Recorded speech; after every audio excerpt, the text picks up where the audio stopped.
Hey, do you know where Jolly has been disappearing to these past few days?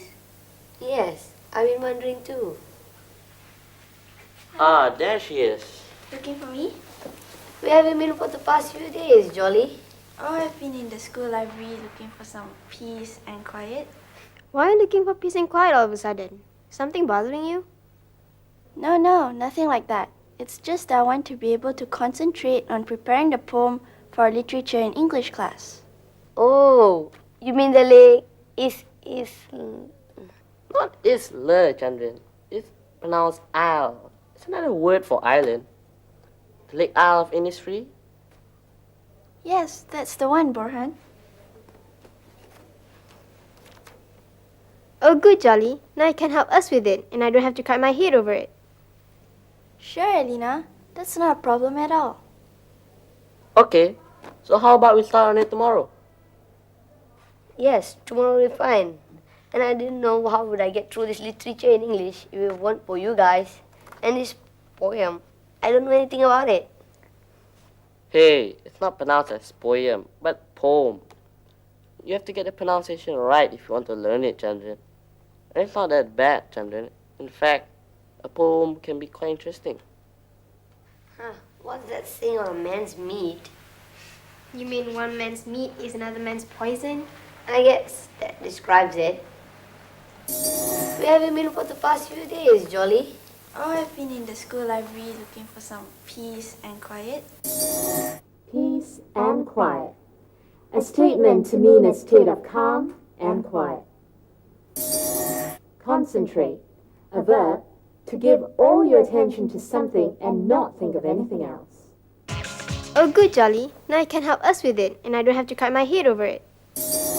Crack my head.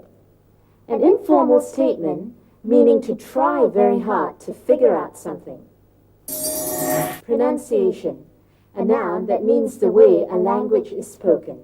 Huh, what's that saying on a man's meat? You mean one man's meat is another man's poison? I guess that describes it. One man's meat is another man's poison. An idiom used to explain that something liked by or suitable for someone may not be liked by someone else. I think William Butler Yeats' father was a very brave man. Why do you say that? Because not many people would be willing to give up a noble profession and all their education to become a struggling artist. I suppose William Butler Yeats got his love for the art from his father. Hi guys, sorry I'm late. Shall we start? We've already started, Borhan. Chandra was just saying that Yeats, the author of this poem, probably got his love for the arts from his father. Had his father still been alive, I'm sure it would have been the proudest moment of his life when his son received the Nobel Prize for Literature in 1923. Was this poem written before he received the Nobel Prize or after? The Lake Isle of Innisfree is taken from The Rose, which is his second collection of poems that were completed in 1893. That means before he was awarded the Nobel Prize. Alright, Jolly. Why don't you start by reading the poem out loud to us? Why don't you read the first stanza, Chandran? Okay, I'll try. I will rise and go now and go to Innisfree, and a small cabin built there of clay and wattles made. Nice bean robe will I have thee, a hive for the honeybees, and live alone in the bee-loud glade. Wow, Chandran, you seem to have a flair for reading poetry. Reading maybe, but not understanding it. I don't know what is he saying. All this talk about is building a cabin and honeybee. Don't worry, we'll explain it later. Then he goes on to say he'll have a 9 beans rose. What is that? Have a little patience, Chandran. We'll soon come to that. The Lake Isle of Innisfree is taken from the Rose, which is his second collection of poems that were completed in 1893. That means before he was awarded the Nobel Prize. Awarded. To make an official decision to give somebody something as a payment, a prize, etc. Flair. A noun which refers to the natural ability to do something well. And a small cabin built there of clay and wattles made. Wattles, sticks and branches. Glade, a noun referring to a grassy open space in a forest. By the way, where is this place in Innisfree? Actually, most people think it's an imaginary place invented by Yeats. And from the poem itself, we know that it's a small island in the middle of a lake. Probably surrounded by plants and wildlife. Also quiet and peaceful. If you can close your eyes, you can just imagine it. It seems to me that Yeats longed for such peace and quiet. But why does he want to be in a beat-out glade? Isn't that noisy? Yes, but when bees are buzzing, it is the sound of nature at work, not the noise and hustle or bustle of city life. Reminds me of the time when my dad took us camping up Gunung Ledang in Johor. Did you actually have to hike up? No, not really. We could drive up there, but there were many of these wooden cabins here and there, all surrounded by nature. Just like in this poem. And imagine a place like that actually exists, and in Malaysia too. Perhaps we could organize a class trip there next time. What a real change it would be from the sound of KLCD. Then we could all read this poem out loud there and won't have to imagine this place. But why do you suppose Yeats wants a hive for his honeybee when he is already living inside a bee-loud glade? Yes, that does seem rather odd, doesn't it? My opinion is that the beans and the honey from his honeybees will provide him food, so he will be self-sufficient and he wouldn't need the outside world. It seems to me that Yeats longed for such peace and quiet. Longed. A verb meaning to want something very much, especially if it does not seem likely to happen soon. Yes, but when bees are buzzing, it is the sound of nature at work, not the noise and hustle or bustle of city life. Hustle and bustle. A term used to describe busy, noisy activity of a lot of people in one place. Yes, that does seem rather odd, doesn't it? My opinion is that the beans and the honey from his honeybees will provide him food, so he will be self-sufficient and he wouldn't need the outside world. Self-sufficient. Being able to do or produce everything that you need without the help of other people. Why don't you read the second and third stanzas, Selina?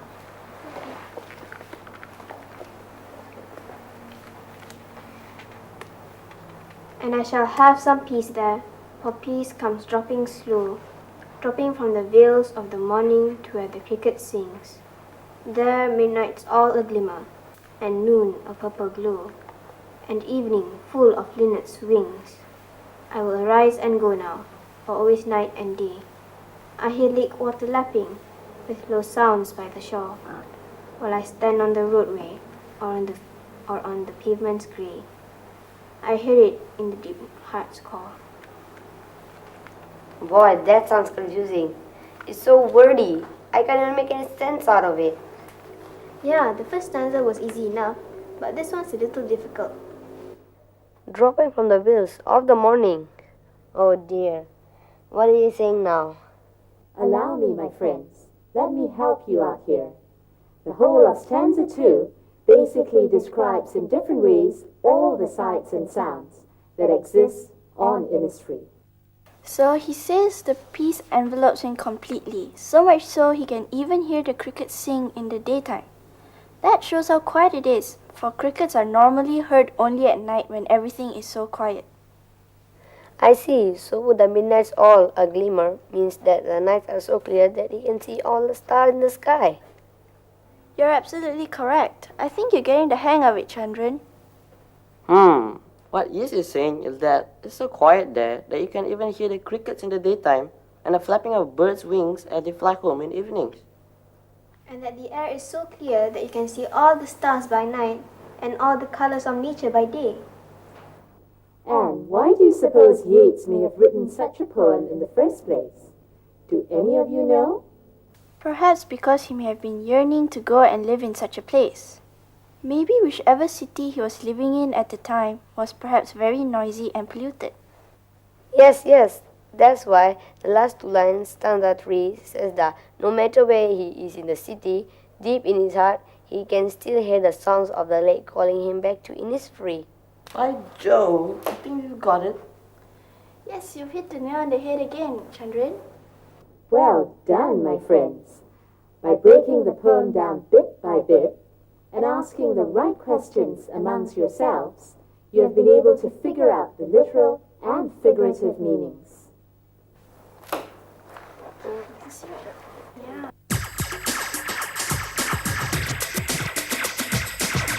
There midnight's all a glimmer, and noon a purple glow, and evening full of linnet's wings. Linnet, a small brown bird. Wordy, an adjective that means to express something in too many words. Boy, that sounds confusing. It's so wordy. I can't even make any sense out of it. Can't make any sense means you can't understand something. You're absolutely correct. I think you're getting the hang of it, Chandran. Getting the hang of it. An informal saying which means learning how to do or use something or understand something.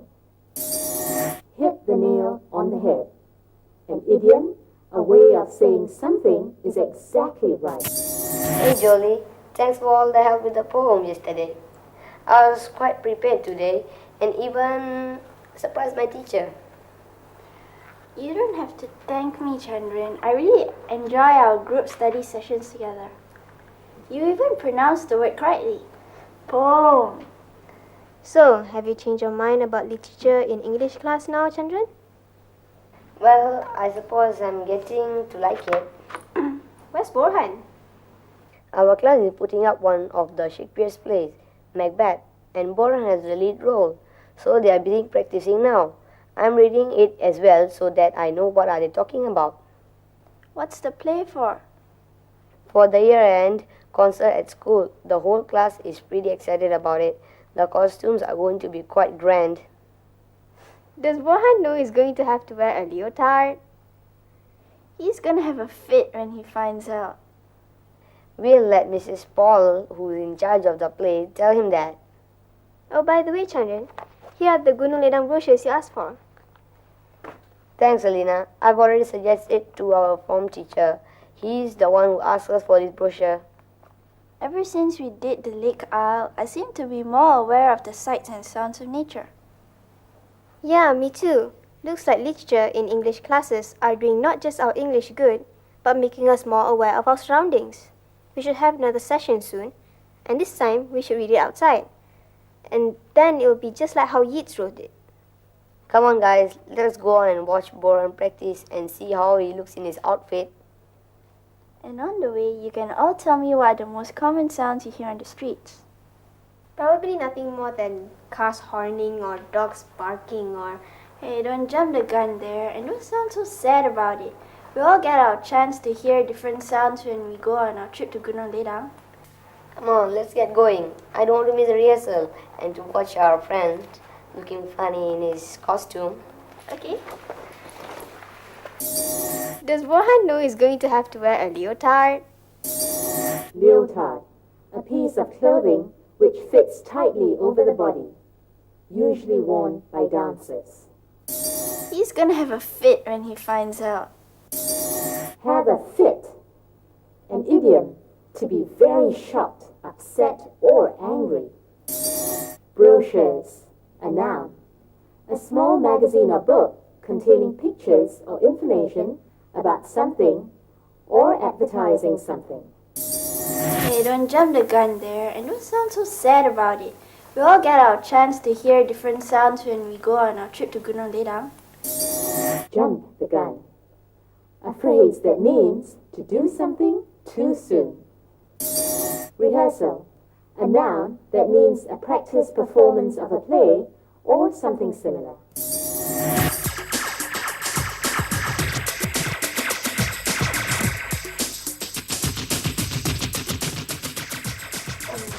Yeah, I'm so full now. Why, am I full or what? I'm bursting at the seams. Tell me about it. It was just that it was like so good, I couldn't stop wolfing it down. Jennifer's mother is really a good cook. She's always organizing all these parties for Jennifer with loads of food and fun games.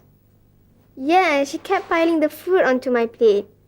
But I didn't mind. I was famished after skipping lunch today. You did that. You shouldn't skip meals, you know. It's bad for you. While I was rushing for my piano class, my mom was late in picking me up. And then I had to get stuff for my art class. One thing led to another. Before I knew it, it was 3 o'clock. My mom said you could develop stomach ulcers if you skip meals. They're really painful, and a real pain once you've got them.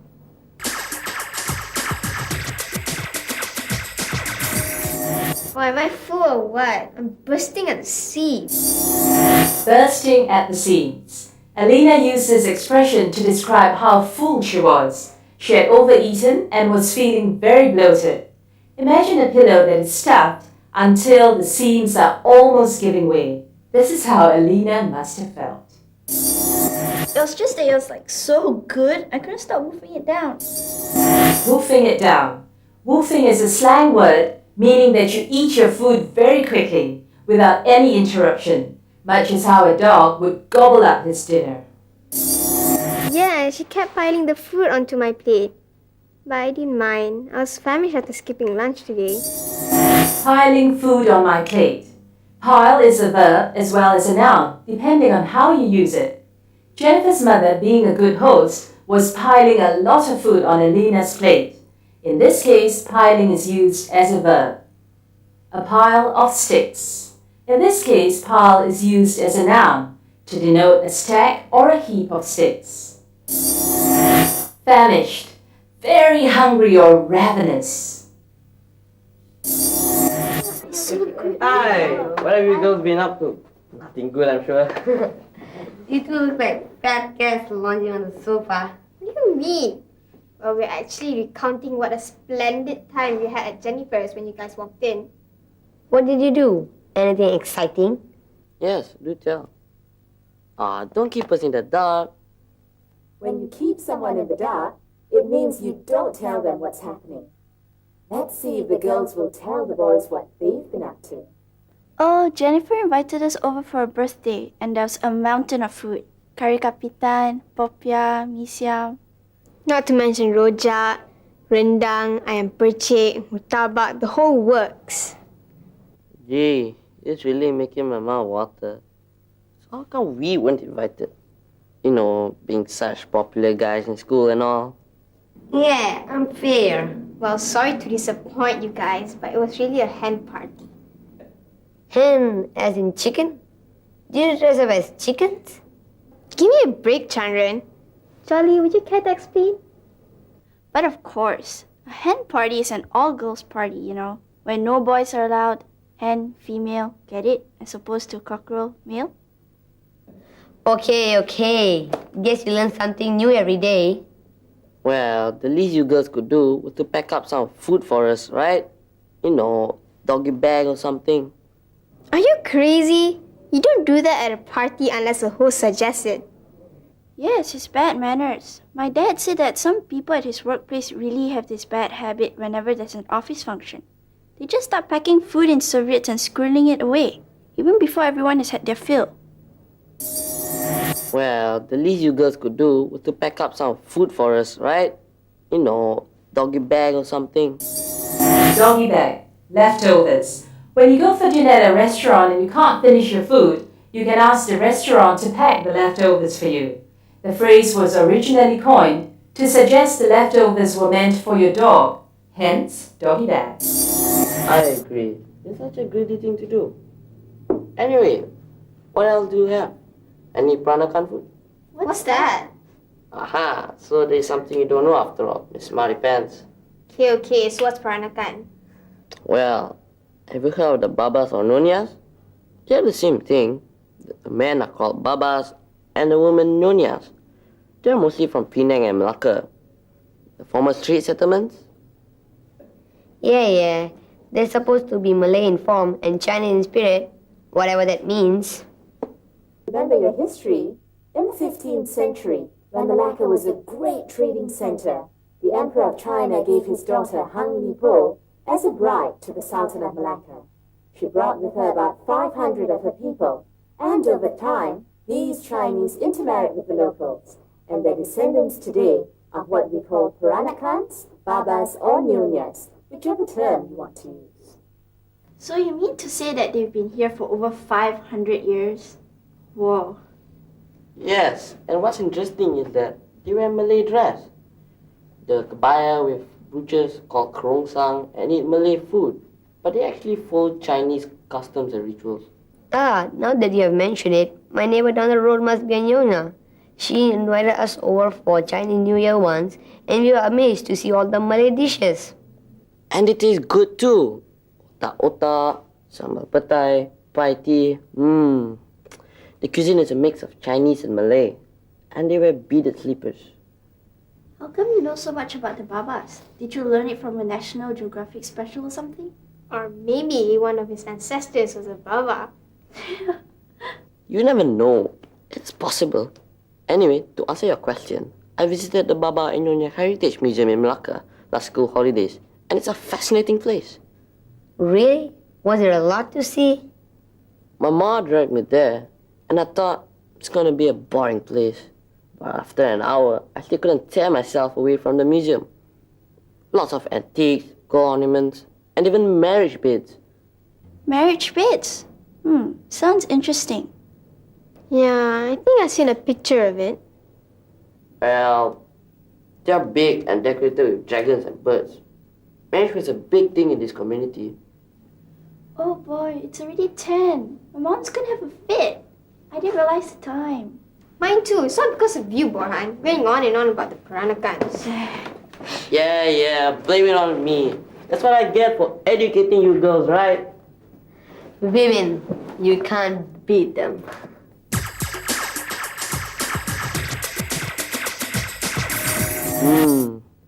The cuisine is a mix of Chinese and Malay, and they wear beaded slippers. Cuisine, style of cooking. For instance, Malaysian cuisine is a mix of Indian, Chinese, and Malay. You know, it just struck me. There we were talking about all the delicious food that Jennifer's mother cooked, and some people don't even know where their next meal is coming from. Yes, isn't it so sad? I've never been really hungry before. Have you? I guess none of us have. We're so lucky. You probably have to be really poor or a refugee in Africa or Afghanistan to know what it feels like. I know, my grandmother used to always tell us about how hard life was during the Japanese occupation. What's that? Well, during the Second World War, the Japanese invaded Malaya. People suffered a lot. There was shortage of rice, and many people survived on sweet potato and yams, which they grew themselves. My granny too. She'd always tell us not to waste food. And how they suffered during the World War.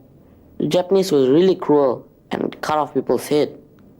Oh, yuck. Can we change the subject? Well, talking about starvation, do you know there was a terrible famine in Ireland around 1841? And about 2 million people starved to death. Well, why couldn't they grow their own rice or sweet potato to feed themselves? Potatoes, actually. That's the staple food of the Irish. There was some sort of disease that destroyed their harvest, and many of the Irish went hungry. Yes, just as how rice is the staple food of Malaysians, that is, we eat it every day, potatoes are the staple food of the Irish. Leek and potato soup is a popular Irish dish. And poor Patrick had to eat roots and weeds that he dug up from the roadside. I'm impressed. So you did your potato people after all. Listen, I have it right here.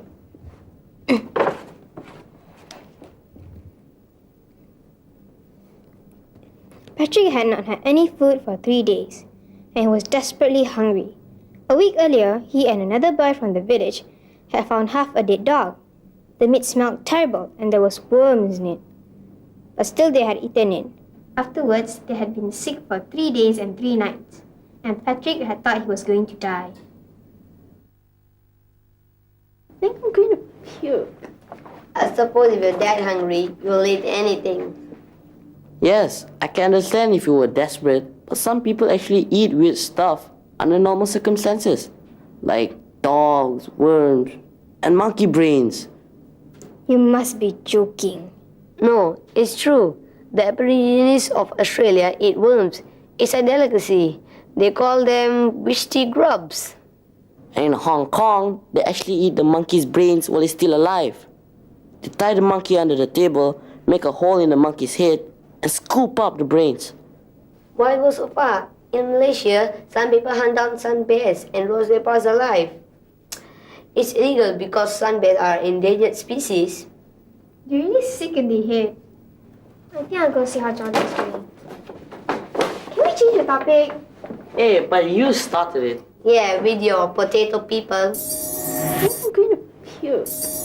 Puke, to throw up or vomit. Poor Jodie, the thought of eating a dead dog with worms in its belly is enough to make her want to throw up. It's illegal because sun bears are endangered species. Endangered species, animals that are threatened with extinction. These include sun bears, tigers, leatherback turtles, and pandas. Folks, from the famous 5, me included, that's it from all of us at Teen Station. See you next week.